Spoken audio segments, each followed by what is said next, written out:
মাগুনে জলে মরি, ওহে খোদা রব্বানা, প্রেম আগুনে জলে মরি, ওহে খোদা রব্বানা। আমরা যাহার প্রেমে পাগল, সে তো সোনার মদিনায়। আল্লাহুম্মা সাল্লি সাইয়্যিদিনা মাওলানা মুহাম্মদ ওয়া আলা আলি সাইয়্যিদিনা।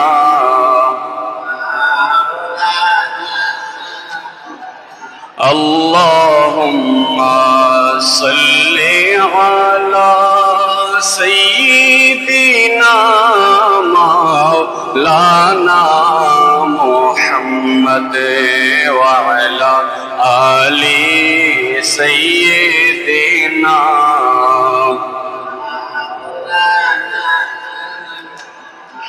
আল্লাহ ওগো আল্লাহ,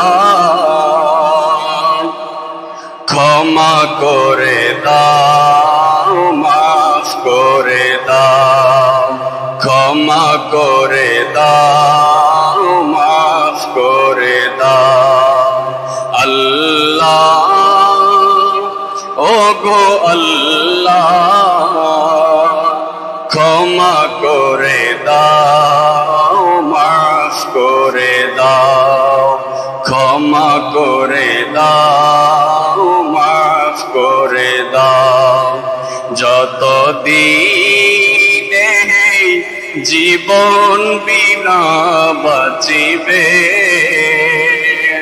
সুপথে চালাও, মাফ করে দাও, ক্ষমা করে দাও, মাফ করে দাও। আল্লাহুম্মা সাল্লি সাইয়্যিদিনা মাওলানা মুহাম্মদ ওয়া আলা আলি সাইয়্যিদিনা।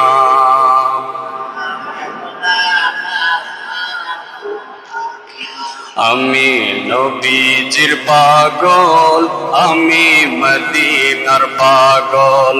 যারা মদিনাকে ভালোবাসেন, দিলটাকে খুলে দিয়ে জবানটাকে উচ্চ আওয়াজে অন্তরটা লাগাই দিয়া মদিনা শরীফের প্রেমে পড়েন। আমি নবীজির পাগল, আমি মদিনার পাগল, আমি নবীজির পাগল, আমি মদিনার পাগল। মদিনারি ধুলি বালি মোর, মদিনারি ধুলি বালি মোর নয়নের কাজল। আমি নবীজির পাগল, আমি মদিনার পাগল। বলেন সবাই, আমি নবীজির পাগল, আমি মদিনারি ধুলি বালি মোর, মদিনারি ধুলি বালি মোর নয়নের কাজল। আমি নবীজির পাগল, আমি মদিনার পাগল, আমি নবীজির পাগল, আমি মদিনার পাগল। আরে আমার জিকিরে নবী নবী, দু চোখে মদিনার ছবি, দু চোখে মদিনার ছবি। আমার জিকিরে নবী নবী, দু চোখে মদিনার ছবি।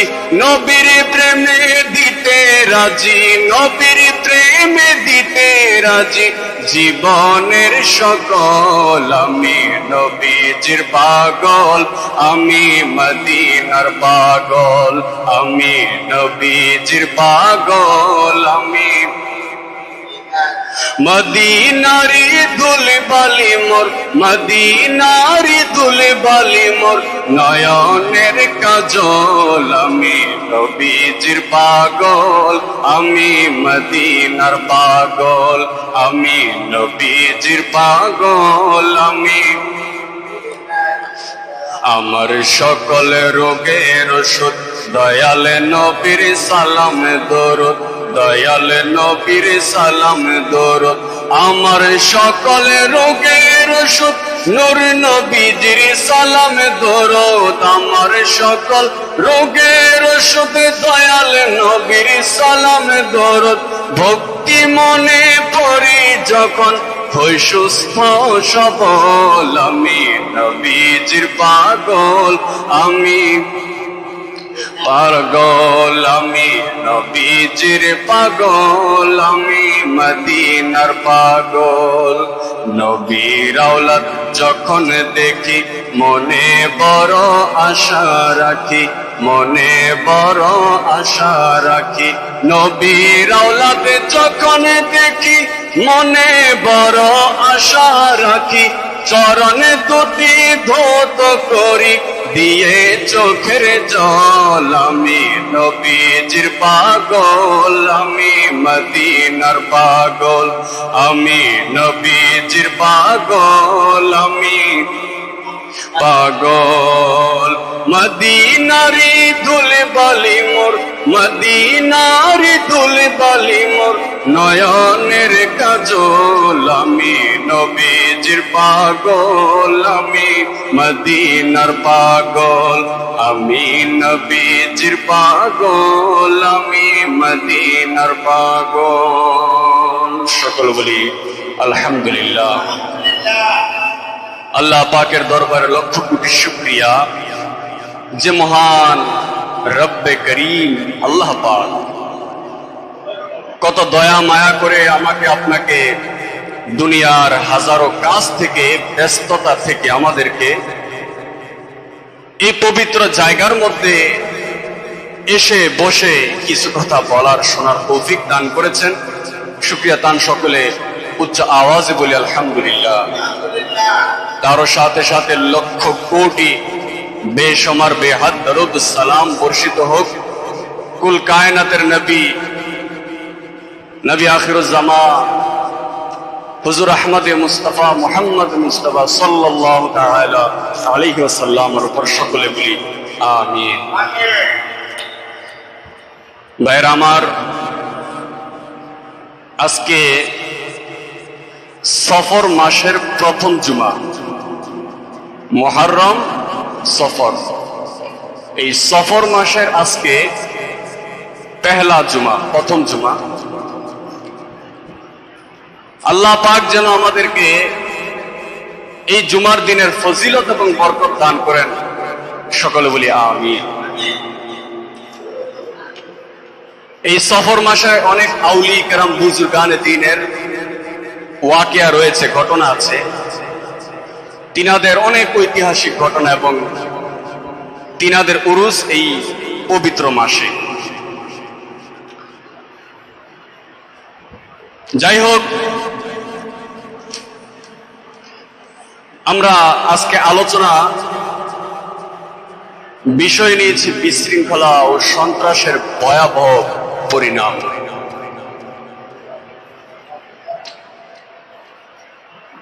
আল্লাহ রাব্বুল আলামিন কুরআনুল কারীমের মধ্যে ইরশাদ ফরমান, বিসমিল্লাহির রহমানির রহিম।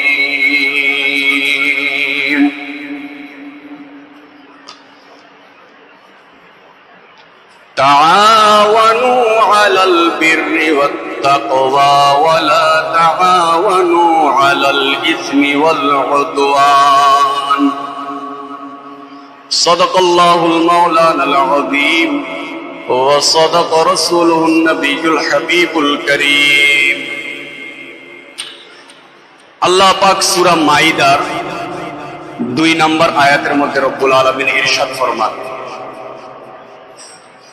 তোমরা পরস্পর মঙ্গল এবং খোদাভীরু তাকওয়ার কাজে তোমরা একে অপরকে তোমরা সহযোগিতা করো এবং অন্যায়ভাবে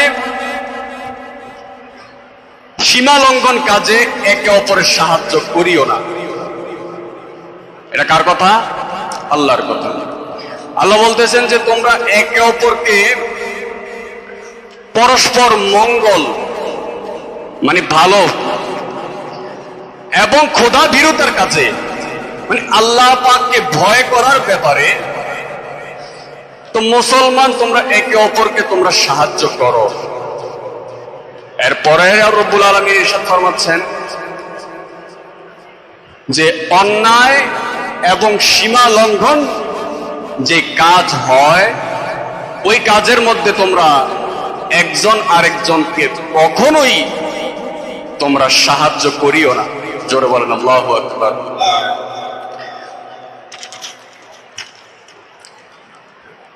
যেমনই ভাবে সীমা লঙ্ঘন করেছে ফিরাউন, আজকে কই ফিরাউন? সীমা লঙ্ঘন করেছে হামান, সে হামান কোথায়? আবু জাহেলের মতো ব্যক্তিরা সীমা লঙ্ঘন করেছে, আজকে কোথায়? তার বাড়িতে হাজিরা গিয়া তাদের হাজাত ছেড়ে আসে, আজকে কই? আছে কোনো তাদের নাম নিশানা বা সম্মান? তাহলে আল্লাহ বলতেছেন যে ভালো কাজের মধ্যে একে অপরকে সাহায্য করো, আর খারাপ যে অন্যায় কাজগুলো হবে তোমরা এগুলার মধ্যে কখনোই একজন আরেকজনকে সঙ্গ দিও না, তাদেরকে সাথী, তাদেরকে সাহায্য তোমরা করিও না। জোরে বলেন নাউজুবিল্লাহ। এরপরে আয়াতে আল্লাহ রাব্বুল আলামিন ইরশাদ ফরমান সূরা আরাফের 56 নম্বর আয়াতে রব্বুল আলামিন বলেন লা তুফসিদু ফিল আরদি বা'দা ইসলাহিহা ওয়াদউহু খাওফান ওয়া তা'মান ইন্না রাহমাতাল্লাহি করিবুম মিনাল মুহসিনিন। আল্লাহু আকবার। আমার আল্লাহ রাব্বুল আলামিন ইরশাদ ফরমান দুনিয়াতে শান্তি স্থাপনের পর যেখানে বিপর্যয় বা সন্ত্রাস সৃষ্টি করো না, আর তোমরা আল্লাহ রাব্বুল আলামিনকে ভয় এবং আশার সাথে রাখো। আল্লাহ বলতেছেন যে তোমরা দুনিয়াতে শান্তি স্থাপনের পর, সমাজে, এলাকায়, দেশে, কোনো রাষ্ট্রের মধ্যে কোনো শান্তি স্থাপনের পর তোমরা এটার মধ্যে বিশৃঙ্খলা করো না। কি করো না? বিশৃঙ্খলা,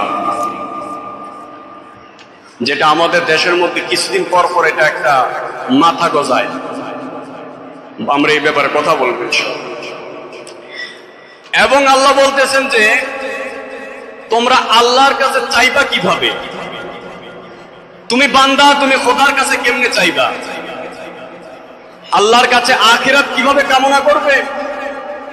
আল্লাহ রাব্বুল আলামিনের কাছে দুনিয়ার কোনো হাজাত, কোনো পেরেশানি, কোনো মুসিবত, কোনো কঠিন রোগ বিমার, তা আল্লাহর কাছে কেমনে চাইবা? আল্লাহ তো বলেছেন বান্দা তুমি আমার কাছে চাও, আমি তোমাকে অবশ্যই দেব, তোমার দোয়া আমি কবুল করব। এখানে আল্লাহ রাব্বুল আলামিন শিখাই দিলেন যে কিভাবে করবা। ওয়াদউহু খাওফান ওয়া তা'মান।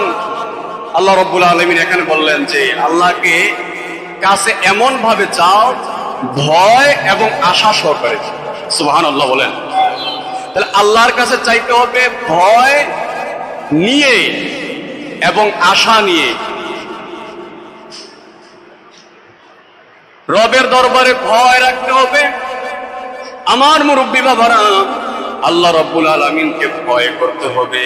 আয় আল্লাহ, আপনার রহমত যেমন, আপনার আযাবকে আমি ভয় করি। মাওলা গো, আমার জীবনের কত নামাজ ছুটে গিয়েছে, আমার জীবনের কত রোজা কাজা হয়ে গিয়েছে।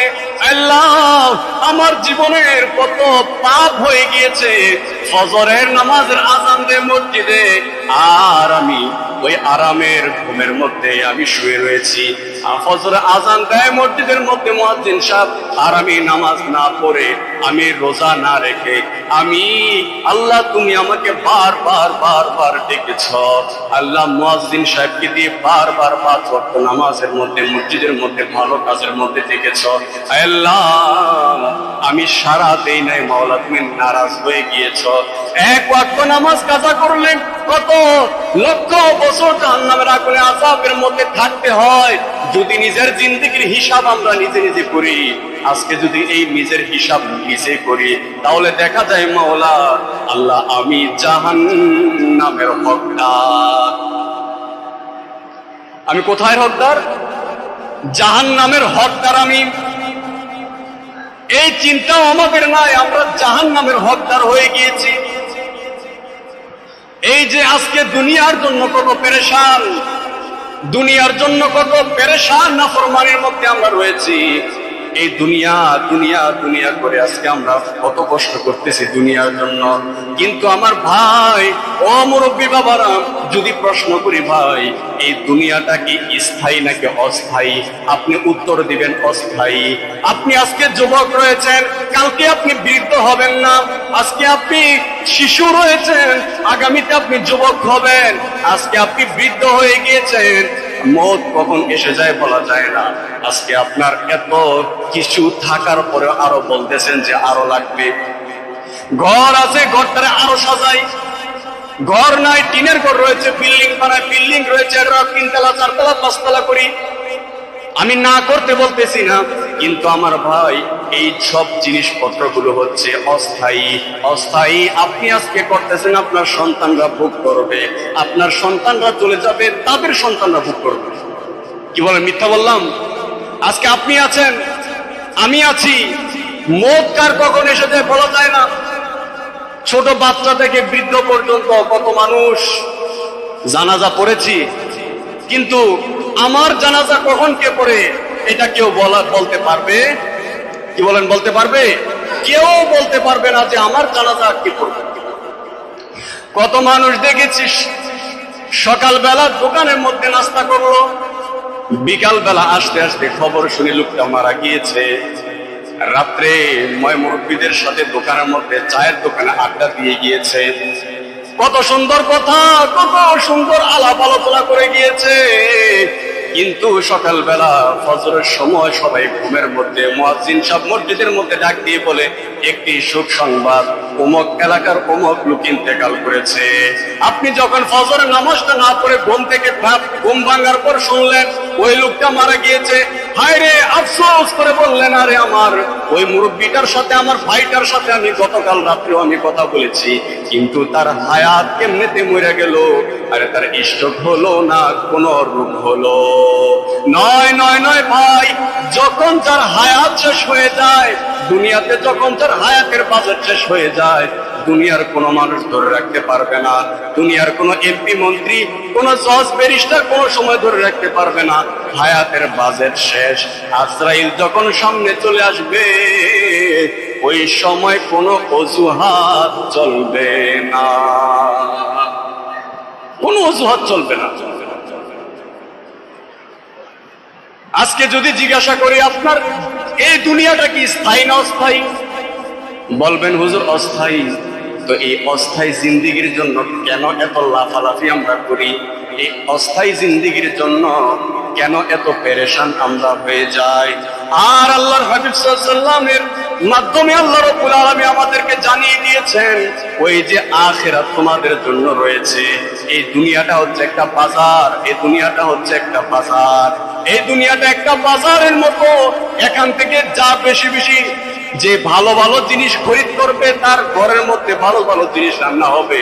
তাই আমি উদাহরণ দিয়ে বুঝাচ্ছি, এই দুনিয়াতে যে ভালো ভালো কাজ করবে, আল্লাহ এবং তার নবীকে বেশি মহব্বত করবে, ভালোবাসবে, অন্তরের মধ্যে জায়গা দিয়ে আল্লাহ এবং তার রাসূলকে যে বেশি বেশি পরিমাণে মহব্বত করবে, ভক্তি করবে, ওই ব্যক্তির আখিরাতটা সুন্দর হয়ে যাবে। জোরে বলেন সুবহানাল্লাহ।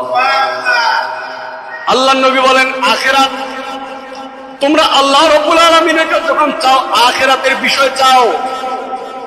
কেননা এই যে দুনিয়াটা, এটা তো স্থায়ী নয়, এটা স্থায়ী নয়।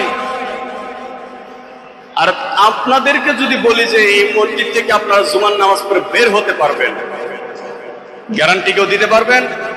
অসম্ভব। উদাহরণস্বরূপ আমরা যদি টানি, গত বছরে সম্ভবত মাইলস্টোন ঢাকা একটা স্কুলের মধ্যে কত বাচ্চারা পড়াশোনা করতেছে, এমন সময় প্রশিক্ষণ দেওয়ার সময় এক ব্যক্তি, ওই ব্যক্তি নতুন বিবাহ করছে, যুবক বিবাহ করছে নতুন, ঘর থেকে বের হয়েছে, আবার ঘরে যাবে, চিন্তা ছিল ঘরে যাবে আবার, বিবি নতুন নতুন বিবাহ করেছে, ঘর থেকে কত মায়ের সন্তান ছোট ছোট বাচ্চারা বের হয়েছে, কিন্তু এই বের হয়ে আর ঘরে যাওয়ার সুযোগ হয় নাই। হায়রে কত মা চিৎকার করে কান্না করেছে, আমার সন্তান 8 বছর 7 বছর পরে একটা সন্তান হয়েছে, ওই সন্তানটা পর্যন্ত ইন্তেকাল করেছে, কিন্তু মা বাবা দুনিয়াতে রয়েছে। জোরে বলেন আল্লাহু আকবার। মাও দুনিয়াতে, বাবাও দুনিয়াতে, কিন্তু আদরের সন্তান দুনিয়াতে নাই। কথা বলেন না, ঠিক না ভাই? ঠিক। তো কার জন্য আমরা করতেছি এত কিছু? আখিরাত চিন্তা করা উচিত আমার আখিরাতে কিভাবে সুন্দর হয়। কারণ আখিরাতের মধ্যে আপনি যখন, কেউ বান্দা যখন জাহান্নামে যাবে, আহা, এক ওয়াক্ত নামাজ কাজা করার কারণে কত লক্ষ বছর জাহান্নামের আগুনে পড়তে হবে, নামাজ না পড়ার কারণে। আজকে আপনি জিজ্ঞাসা যদি করা হয় আপনাদের এখানে ফজরের নামাজ কয়জনে আদায় করেছেন, অনেকেই পড়েছেন, অনেকে পড়েন নাই।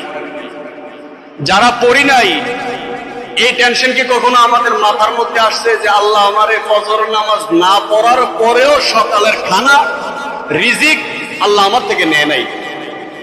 কি বলেন? আল্লাহ আমার থেকে রিজিকটা উঠাই নেয় নাই? চিন্তাও করি না আমরা। আরে আল্লাহর ওলিদের ঘটনা যদি আপনি শোনেন অবাক হয়ে যাবেন। আল্লাহ পাকের ওলিদের ঘটনা যখন শুনবেন অবাক হয়ে যাবেন। এক দেশের মধ্যে এক আল্লাহ পাকের বিশাল বড় ওলি ছিলেন, ওনাকে কেউ দাওয়াত দিয়ে নিয়ে যেতে পারতো না। আমরা তো এখন নাফরমান, মানুষের ঘরে খাই। দেখ, আগের যুগের আল্লাহ পাকের ওলি যারা ছিলেন, মসজিদের ইমাম সাহেবরা সবার ঘরে খাইতেন না। ওই আল্লাহ পাকের ওলি, উনি ওনাকে দাওয়াত করলেন যে হুজুর আপনি আসতেই হবে, না আসলে হবে না। এখন অনেক জোরাজুরি করতেছে, তো হুজুর এখন কি করবেন? যাক, ওই ব্যক্তির আবদার রাখলেন। আবদার রাখার পরে দাওয়াত রাখলেন, 3টা শর্ত দিলেন। কয়টা? 3টা। 1 নাম্বার শর্ত, আমি দাওয়াতে যাব, আমার যেখানে ইচ্ছা আমি ওখানে বসবো, আমার কিছু বলতে পারবা না। 2 নাম্বার, আমার যা ইচ্ছা আমি তাই খাবো। ওই ব্যক্তি বলতেছেন যে আরে বিয়ে বাড়ি বা যে অনুষ্ঠানই হোক না কেন, এত এত খাবার থাকবে, আয়োজন থাকবে, হুজুরের যা ইচ্ছা তাই খাবে, এটাও কোনো সমস্যা নেই, হুজুর মঞ্জুর আছে।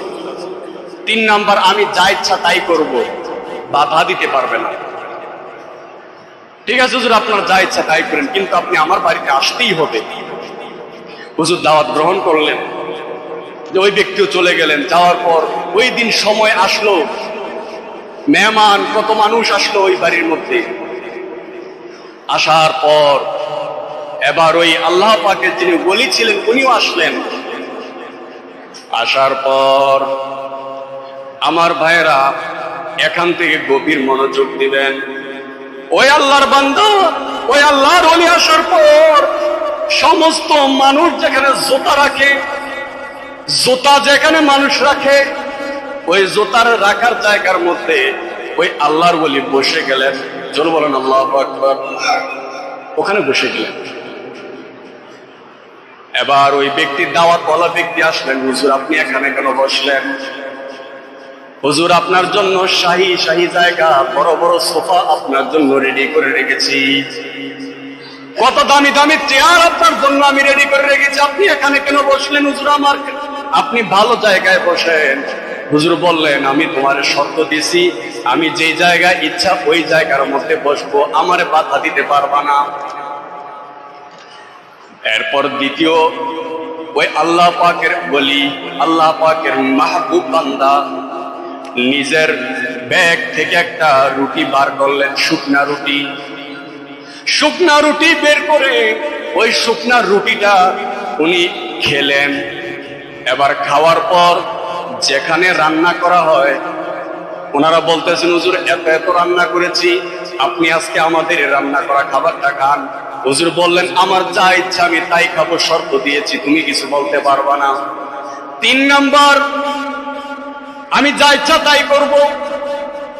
যেখানে রান্না করা হয় ওই রান্নার জায়গার মধ্যে একটা তাওয়া নিলেন, গরম করলেন,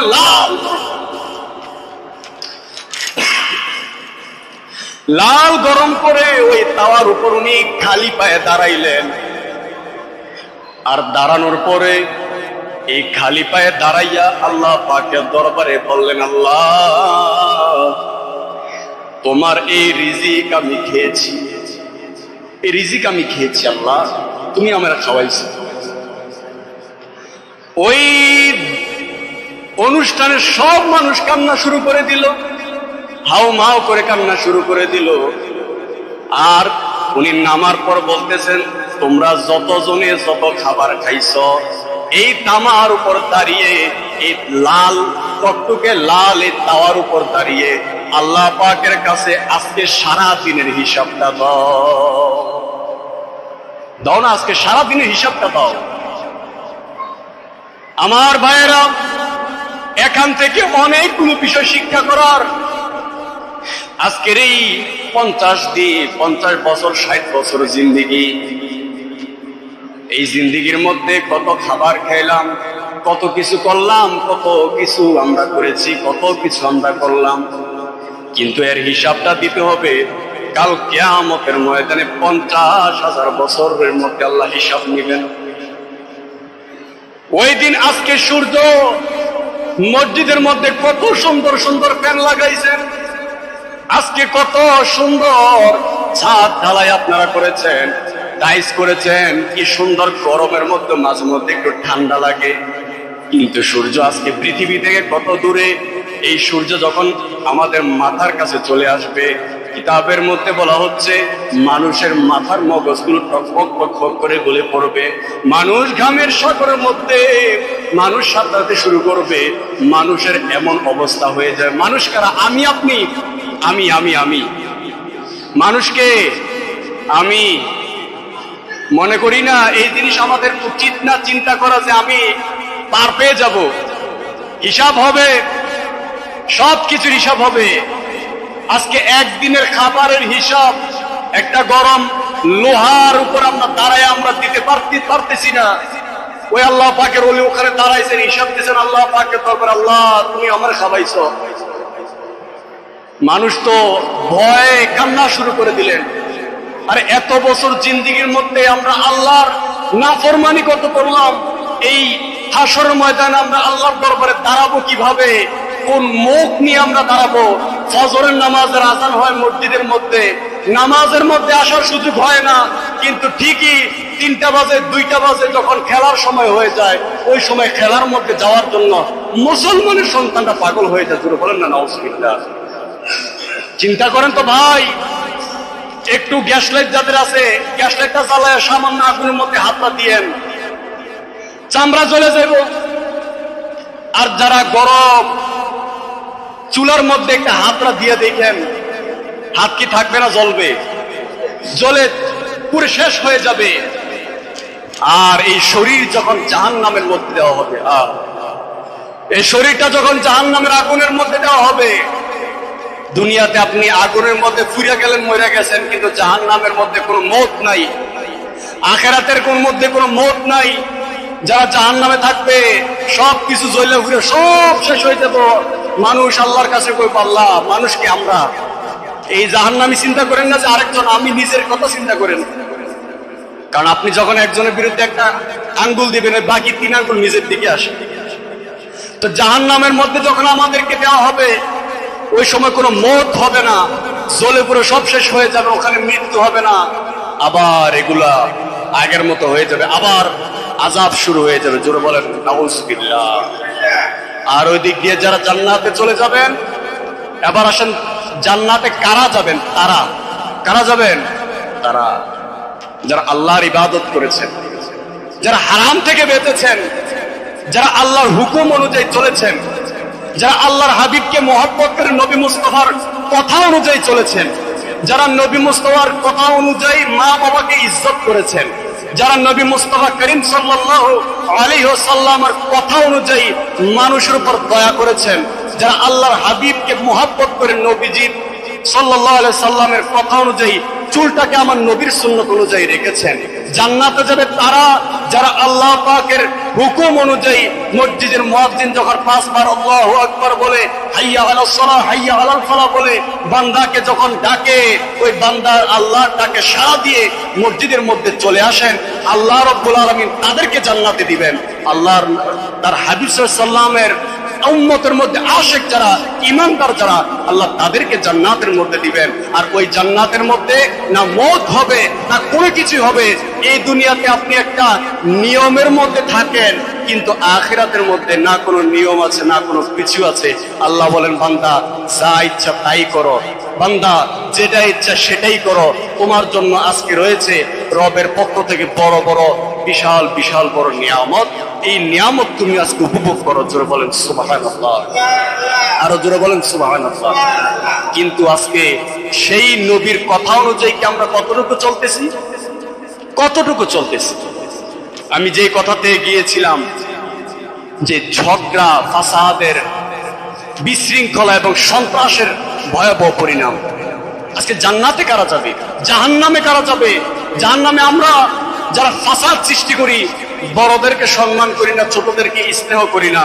আল্লাহ পাকের নবী সাল্লাল্লাহু আলাইহি ওয়া আলিহি ওয়া সাহবিহি সাল্লাম হাদিসে পাকের মধ্যে ইরশাদ ফরমান, নবীজি বলেন যে যে ব্যক্তি বড়দেরকে সম্মান করে না, ছোটদেরকে স্নেহ করে না, সে আমাদের দলভুক্ত নয়, সে আমি নবীর উম্মত নয়। জোরে বলেন না নাউযুবিল্লাহ। আরে নবী যদি বাদ দিয়ে দেয়, কার কাছে যাইবেন মিয়া? নবী যদি বাদ দিয়ে দেয়, যাবেন কার কাছে? নবী ছাড়া তো সাহারা নাই, নবী ছাড়া সাহারাই নাই। হাসর ময়দানে সেই নবীর সুপারিশ আপনি জান্নাতে যাবেন, যত বড় পরেশগার হন নবীর সুপারিশ যাবেন। তো নবী ছাড়া সাহারা আছে? সেই আল্লাহর হাবিব সাল্লাল্লাহু আলাইহি সাল্লাম আরেকটা হাদিসে পাকের মধ্যে ইরশাদ ফরমান, যে ব্যক্তি আমাদের বিরুদ্ধে অস্ত্র ধারণ করে, ওই ব্যক্তিও আমাদের দলভুক্ত নয়, ওই ব্যক্তিও আমাদের দলভুক্ত নয়।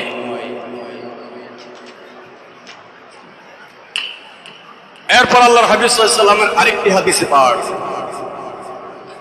নবী সাল্লাল্লাহু আলাইহি সাল্লাম বলেন, যে ব্যক্তি মানুষের প্রতি দয়া করে না, যে ব্যক্তি মানুষের প্রতি দয়া করে না, আল্লাহ তাআলাও তার প্রতি দয়া করে না। তাহলে আল্লাহর দয়া পেতে হলে, আল্লাহর রহমত পেতে হলে মানুষের প্রতি দয়া করতে হবে। কথা বলে ঠিক না বেটি? মানুষের প্রতি দয়া করতে হবে, মানুষের মতো মূল্যায়ন দিতে হবে, মানুষের অন্তর ভাঙা যাবে না। আল্লাহ হাবিব সাল্লাল্লাহু আলাইহি সাল্লাম বলেন, তোমরা কোনো মানুষের, হাদিসের মাফহুমটা এমন, কোনো মানুষের অন্তরে তোমরা কষ্ট দিও না। যে ব্যক্তি আমি নবীর কোনো উম্মতের অন্তরে আঘাত দেয়, কষ্ট দেয়, সে যেন ওই কষ্টটা আমি নবীকে দেয়, আর যে ব্যক্তি আমি নবীকে কষ্ট দেয়, সেই কষ্টটা আল্লাহ পায়। জোরে বলেন না নাউযুবিল্লাহ, আরো জোরে বলেন নাউযুবিল্লাহ। আজকে স্বাভাবিক সমসাময়িক একটা বিষয় নিয়ে কথা বলতে হয়। আমাদের বর্তমান প্রজন্ম এবং ভবিষ্যৎ যে প্রজন্ম, এই প্রজন্মের ভবিষ্যৎ ভালো না, এই প্রজন্মের ভবিষ্যৎ ভালো না। কেননা এর জন্য আমরা নিজেরাও দায়ী এবং যারা আছেন তারাও দায়ী। নিজেরা কিভাবে দায়ী? যেই দিন থেকে আপনি শিক্ষককে বলে দিয়েছেন, যেই দিন থেকে আপনার সন্তানের শিক্ষক টিচারকে আপনি একথা বলেছেন স্যার, ম্যাডাম, হুজুর, আমার সন্তানকে মাইরেন না, আমার সন্তানকে মারবেন না, বেত্রাঘাত করবেন না। যেই দিন থেকে এই ব্যাপ উঠে গিয়েছে ওই দিন থেকে সন্তানরা সুসন্তান নয় কুসন্তান ওই দিন থেকে বেশি দেখা যাচ্ছে। ঠিক না বেটি?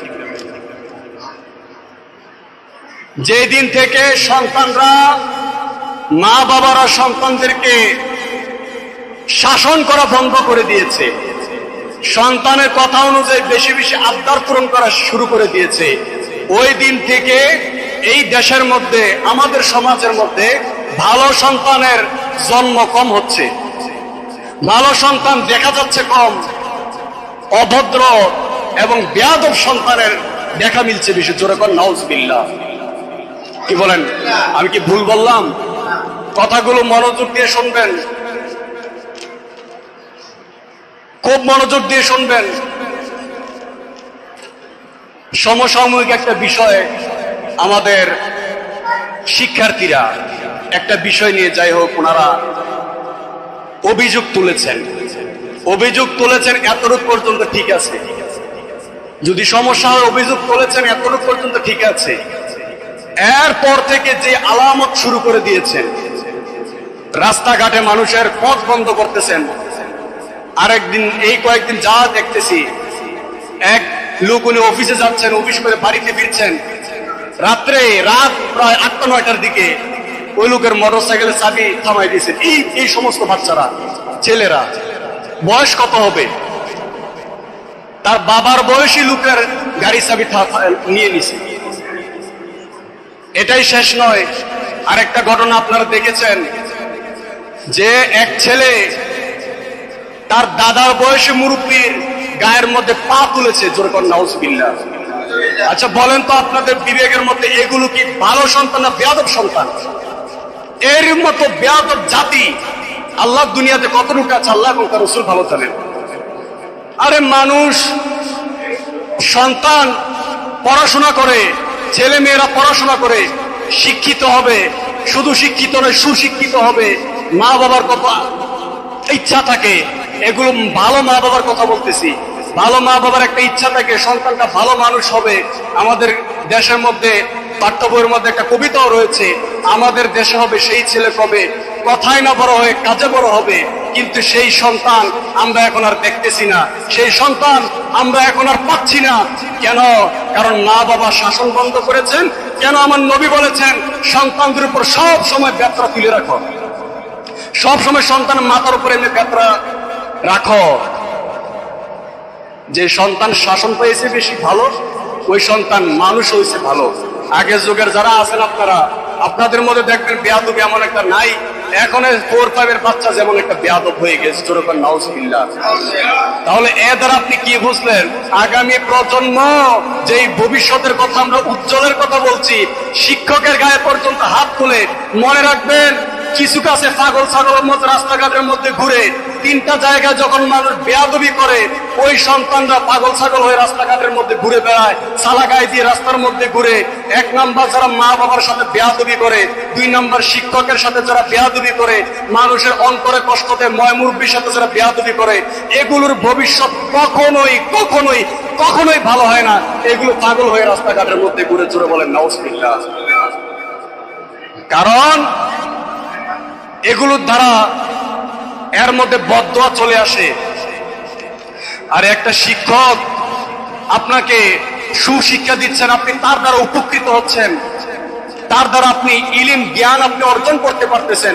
আর শিক্ষক যদি জ্ঞান আপনাকে বিতরণ না করতেন, আপনি কি শিক্ষিত হতে পারতেন? কি বলেন, শিক্ষিত হতে পারতেন? এখন ওই শিক্ষকের গায়ে পর্যন্ত হাত তুলতেছে ছাত্ররা। ভাই, আপনাদেরকে বলবো, কখনো এইরকম বিষয়ে সাপোর্টও করবেন না, আর এমন কাজ কখনো যুবক ভাইরা আপনারা করবেনও না। মা বাবার সাথে বেয়াদবি কখনো করবেন না। অনেক কখনোই চিন্তাও আনবেন না। মুরব্বীদের সাথে গলা ওসা করে কথা বলা, এই জিনিস চিন্তাও করবেন না। যদি করেন, আপনি ধ্বংসের দিকে চলে যাবেন। সোজা কথা, ধ্বংসের দিকে চলে যাবেন। আপনি মনে করতেছেন যে আপনার গায়ে বল আছে, কথা 2-1টা বলে ফেলছেন, 2-1টারে ঘুষি লাথি উষ্টা দিয়ে ফেলছেন, মনে হয়েছে অনেক কিছু। না না না, ভবিষ্যৎ কোন জায়গায় যায় এটা হারে হারে টের পাইবেন। ক্যান্টনমেন্টের দিকে একটা বিষয় নিয়ে বাপ ফুটেল একটা ঝামেলা হয়েছে। সন্তান, এই কথা বলবেন না আপনারা, সন্তান বাবার গায়ে হাত তুলছে, জোরে কন্যা নাউজুবিল্লাহ। এই বাবার গায়ে লাথি মেরে ক্যান্টনমেন্ট বাজারে গেছে। ক্যান্টনমেন্ট যাওয়ার পরে অ্যাক্সিডেন্ট করে গাড়ি এমন ভাবে তার পায়ের উপর দিয়ে গাড়িটা নিচে, ওই পাওটা একবারে শেষ হয়ে গেছে। এই পাওয়ার জোড়া লাগে নাই, এই পাওটা কাটতে দিতে হয়েছে, জোরে কন্যা নাউজুবিল্লাহ। কি মনে করতেছেন আপনারা? কি ভাবতেছেন বেয়াদবি করে পার পেয়ে যাবেন? নয়, এই জাতির ভবিষ্যৎ উজ্জ্বল হবে না যতদিন পর্যন্ত আদব না থাকবে। সেই জন্য আপনারা এই বিষয়ে খুবই সতর্ক থাকবেন। বলবেন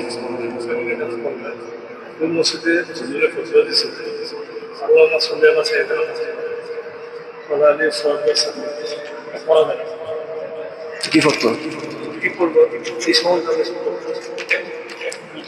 তো যাই হোক, আপনাদেরকে আমি বললাম ভাই, এই জিনিস কখনোই করবেন না। আর এর মধ্যে পিছনে অনেকটাই দোষ হচ্ছে মা বাবাদের। মা বাবাদের দোষ আছে আপনাদের, এটা দুঃখের সাথে কথা বলতে হয়। আপনারা সন্তানদেরকে ভালো শিক্ষা দেন নাই, এটা সবার কথা বলতেছি না, অনেকের এরকম হয়। ছেলেদেরকে প্রশ্রয় দিবেন না কখনো, শিক্ষকের সামনে কখনো প্রশ্রয় দিবেন না। এরকম কথা বলবেন না যে শিক্ষক ছাত্রের সামনে শিক্ষককে হুজুর বা স্যার আমার সন্তানটারে বেশি শাসন করেন না, কিন্তু বিগড়ে যায়। বিগড়াবে কেন? আরে আপনার সন্তান আপনি মানুষ করতে পারেন না? এই জন্য তিনটা বিষয় নবীজি বলেছেন, তোমরা সন্তানদেরকে তিনটা বিষয় শিক্ষা দাও। এক নাম্বার, আমি নবীর মোহাব্বত, নবীর ভালোবাসা শিক্ষা দিতে হবে। আজকে নবীর ভালোবাসা যদি অন্তরে থাকতো, যুবক কখনো মা বাবার সাথে গলা উঁচু করে কথা বলতো না। দুই নাম্বার, তোমরা কোরআনের তালিম শিক্ষা দাও, কোরআন শিক্ষা দাও। তিন নাম্বার, আমি নবীর আহলে বায়াতের পরিবারের যে শিক্ষাটা, তোমরা তাদেরকে এটা মোহাব্বত শিক্ষা দাও। নবীর পরিবারের শিক্ষা যার অন্তরে থাকবে, এই শিক্ষা দ্বারা ওই সন্তান, ওই মানুষ কখনো অমঙ্গলের দিকে যাবে না, মঙ্গলের দিকে আসবে, ভালোর দিকে আসবে না। তো এই জন্য আপনাদেরকে এই বিষয়ে সতর্ক করে গেলাম। আল্লাহ আমাদেরকে, এই দেশকে এই সমস্ত খারাপি থেকে, অশৃঙ্খলা থেকে আল্লাহ আমাদেরকে, এই দেশকে হেফাজত করে, সকলে বলি আমিন। আমাদের এই যুব সমাজ, আমাদের এই সমাজ, রাষ্ট্র, প্রত্যেকটি পর্যায়ে আল্লাহ যেন আমাদের প্রত্যেককে হেফাজত করে, আমিন। বিজাহিন নবী সাল্লাল্লাহু আলাইহি সাল্লাম। আমার সেক্রেটারি সাহেব, ওনারা আপনাদের পক্ষ থেকে একটা এই কথা উপস্থাপন করেছেন যে কোন একজন বলেছেন আল্লাহুম্মা সাল্লি আলা মুহাম্মাদিন। এই যে কথাগুলা আরবি, এগুলা পড়া যাবে কিনা? এখন আসেন, পড়া যাবে কি যাবে না এটা আমি বললে হবে? আল্লাহ পাকের কোরআনুল কারীম সূরা আহজাবের মধ্যে, কোন সূরা? সূরা আহজাবের মধ্যে আল্লাহ রাব্বুল আলামিন ইরশাদ ফরমাচ্ছেন, বিসমিল্লাহির রহমানির রহিম। এটা আপনারা সবাই পারেন, সবাই সাথে সাথে আমার সাথে উচ্চারণ করেন। ইন্নাল্লাহা ওয়া মালাইকাতাহু ইউসাল্লুনা আলান নবী ইয়া আইয়ুহাল্লাযীনা আমানু সাল্লু আলাইহি ওয়া সাল্লিমু তাসলিমা। আল্লাহু আকবার বলেন। এখানে আল্লাহ কি বলতেছেন, আমার কথাগুলো খেয়াল করেন। আল্লাহ বলতেছেন যে ইন্নাল্লাহা, নিশ্চয়ই আল্লাহ তাআলা, ওয়া মালাইকাতাহু, এবং তার যত ফেরেশতা রয়েছেন, সমস্ত ফেরেশতা, ইউসাল্লুনা আলান নবী, তার নবী মুস্তাফার উপর দরুদ শরীফ পাঠ করেন। জোরে বলেন সুবহানাল্লাহ। তাহলে আল্লাহরে যদি জিজ্ঞাসা করি, আল্লাহ ইসলামের মধ্যে সবচেয়ে বড় জিনিস কি? আমার নবী বলেন যে ঈমানের পরে সবচেয়ে বড় জিনিস হচ্ছে নামাজ। কি? তো আল্লাহ আপনি নামাজ পড়েন? জোরে বলেন না আউযুবিল্লাহ। আল্লাহ রোজা রাখেন? আল্লাহ খাওয়ার দাওয়ার খাওয়া লাগে? নাউযুবিল্লাহ। আল্লাহ এগুলো সবকিছু থেকে আল্লাহ পবিত্র। তো আল্লাহ বলতেছেন যে তোমরা তো সবকিছু আমার জন্য করো, তো আমিও তো কিছু একটা করি। আল্লাহ কি করো? আল্লাহ এই আয়াতের মধ্যে বলতেছেন যে আমি এবং আমার ফেরেশতা। আল্লাহ তুমি একা না, তোমার ফেরেশতা সহ তো কি করো? আপনারা খুবই খেয়াল করবেন, কি করো? তো আল্লাহ বলতেছেন যে আমি এবং আমার ফেরেশতারা ইউসাল্লুনা আলান নবী, আমার নবী মুস্তাফার দরুদ শরীফ পাঠ করি। সুবহানাল্লাহ বলেন। এটা আমার কথা না, আল্লাহ পাকের কথা। এরপর বলতেছেন যে ইয়া আইয়ুহাল্লাযীনা আমানু সাল্লু আলাইহি ওয়া সাল্লিমু তাসলিমা। এ যারা ঈমান এনেছ, হে মুসলমান, হে ঈমানদার বান্দারা, তোমরাও আমার নবীর উপর দরুদ শরীফ পড়ো, ওয়া সাল্লিমু তাসলিমা, এবং সম্মানের সাথে নবীর উপর সালাত ও সালাম পড়ো। জোরে বলেন সুবহানাল্লাহ। তাহলে দরুদ শরীফ, মিলাদ শরীফ পড়ার কথা কি? এটা আমার কথা না, আল্লাহর কথা। এবার আসেন নবী মুস্তাফা কি বলেছেন? আল্লাহর হাবিব সাল্লাল্লাহু আলাইহি ওয়াসাল্লাম বলেন, যে ব্যক্তি আমার উপর একবার দরুদ শরীফ পাঠ করবে, আল্লাহ তার উপর 10টি রহমত নাযিল করবে। সুবহানাল্লাহ বলেন না? দরুদ শরীফ পড়ছেন কয়বার? এটার বদলে আল্লাহ রহমত দিতেছেন কয়বার? এটার মধ্যে শেষ না। 10টা গুনাহ আল্লাহ মাফ করেন, 10টা আল্লাহ মর্যাদা বৃদ্ধি করেন। তাহলে একবার দরুদের বদলতে 3টা আপনার ফায়দা হচ্ছে, লাভ হইতেছে। 30টা আপনার লাভ হচ্ছে। এবার আসেন সাহাবায়ে কেরামের থেকে হযরত ওমর রাদিয়াল্লাহু তাআলা আনহু বলেন, মুমিন বান্দার দোয়া আসমান এবং জমিনের মাঝখানে ঝুলন্ত অবস্থায় থাকে, তো দোয়া কবুল কেমনে হয়? তো বলতেছেন যে যতক্ষণ পর্যন্ত তোমার নবীর উপর দরুদ শরীফ পাঠ করবে না, ততক্ষণ পর্যন্ত তোমাদের মুসলমানদের দোয়া আল্লাহর দরবারে কবুল হবে না। সুবহানাল্লাহ বলেন। সে ওমরকে ইসলামের দ্বিতীয় খলিফা, উনি বলতেছেন, যার সামনে কাফেররা পর্যন্ত ভয় থরথর করে কাঁপতো, সে ওমর বলতেছেন দোয়া কবুল হবে না নবীর উপর দরুদ শরীফ পড়ার কারণে।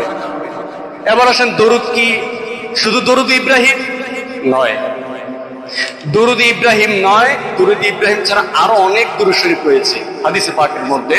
আমরা যেটা পড়ি এই নামাজের মধ্যে, এটাও পড়তে পারেন। আপনি হাঁটতে বসতে দরুদ শরীফ পড়তে পারেন, যে কোনো সময় দরুদ শরীফ পড়তে পারেন।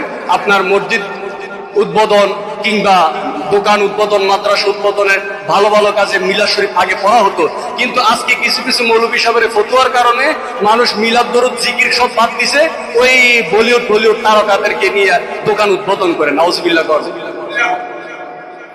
আপনারা বুঝতে পারছেন ক্ষতি কতটুকু হইতেছে? এই জন্য বলি, যে কোনো কাজ করেন মিলাদ শরীফ পড়ান, দুরূদ শরীফ পড়েন, যথেষ্ট কোরআন হাদিসে দলিল আছে। আরে ভয় পাওয়ার কোনো কারণ নাই, এখানে সওয়াব রয়েছে। গুনার কোনো কি আছে নাকি? খারাপের কোনো কিছু নাই। আপনারা এই সমস্ত কিছু মানুষের কথা শুনে আপনার ভয় পাওয়ার দরকার নাই, বিশৃঙ্খলার দরকার নাই। আছে পড়েন, নাই এসব কোনো কথাবার্তা নাই। যদি বলেন নাই, আপনি দলিল দেন নাই। আল্লাহ তো বলছেন দুরূদ শরীফ পড়ো, এখন দাঁড়াইয়া বৈশার আল্লাহ বলছেন যে পড়ো। এখন আপনি দাঁড়াইয়াও পড়তে পারেন, বৈশাও পড়তে পারেন, শুয়েও পড়তে পারেন, যেমনি ইচ্ছা করতে পারেন। আল্লাহ তো কইছেন যে দাঁড়াইয়া পড়ো, বৈশা পড়ো। এখন বলে যে হুজুর নামাজের মধ্যে তো বৈশা না দুরূদ শরীফ পড়ি, কি বলেন? শেষ রাকাতে আপনার বৈশা পড়েন না? তো এখন এরা দলিল দিয়ে দিছে কি মিলাদ শরীফের সময় দাঁড়ানো এটা জায়েজ নাই, কোরআন হাদিসও নাই। কেমনে দলিল কি? নামাজের মধ্যে বৈশা দুরূদ শরীফ পড়তে হয়। আচ্ছা, জানাজার নামাজে কি বসার কোনো সুযোগ আছে ভাই? এখন জানাজার নামাজ দাঁড়াইয়া নামাজ পড়তে হয়, তো দাঁড়াইয়া তো নামাজের মধ্যে ওই দাঁড়াইয়ে দুরূদ শরীফটা পড়তে হয়। সানা পড়ার পরে দুরূদ শরীফটা দাঁড়ায় পড়তে হয়। তো বোঝা গেল নামাজের মধ্যে যেভাবে বৈশা দুরূদ শরীফে পড়ার নিয়ম আছে, দাঁড়ায়ও দুরূদ শরীফ পড়ার নিয়ম আছে। এ বসা ওঠা নিয়ে কোনো ঝামেলা নাই। যদি এখন হচ্ছে বিষয় হচ্ছে, যদি থাকে বন্ধুর মন গান করেই তো কতক্ষণ। আপনার যদি নবীর প্রতি ভালোবাসা থাকে, এখানে আর কোনো ফতোয়া চলবে না। আর যদি বলেন যে না এটা করতে হবে, এটা করতে হবে, কাফেররা নবীর শানের প্রসঙ্গে দলিল করছে, নবীকে সন্দেহ করেছে, এই সমস্ত কাজে যাইবেন না। নবী পাকের দুরূদ শরীফ মিলাদ কিয়ামের কথা আল্লাহ বলেছেন, আমরা করি, সাহাবায়ে কেরাম করেছেন, এই জন্য আমরা করি। কথা কি বুঝতে পারছেন? ভালো কাজের মধ্যে কখনো বাধা সৃষ্টি করবেন না, কখনোই সৃষ্টি করবেন না। যার কারণে আজকে এই সমস্ত বলিউডের তারকারা ইয়া দোকান উদ্বোধন করে। যেরকম না, নাউজুবিল্লাহ। আল্লাহ আমাদেরকে এই সমস্ত ফিতনা ফাসাদ থেকে আল্লাহ হেফাজত করুক, মুসলমান জাতিকে বাংলাদেশকে হেফাজত করুক। সকল বলেন আমিন। যারা ক্বাবলার জন্য সুন্নাত আদায় করেন, আপনারা 4 রাকাত ক্বাবলার জন্য সুন্নাত আদায় করুন।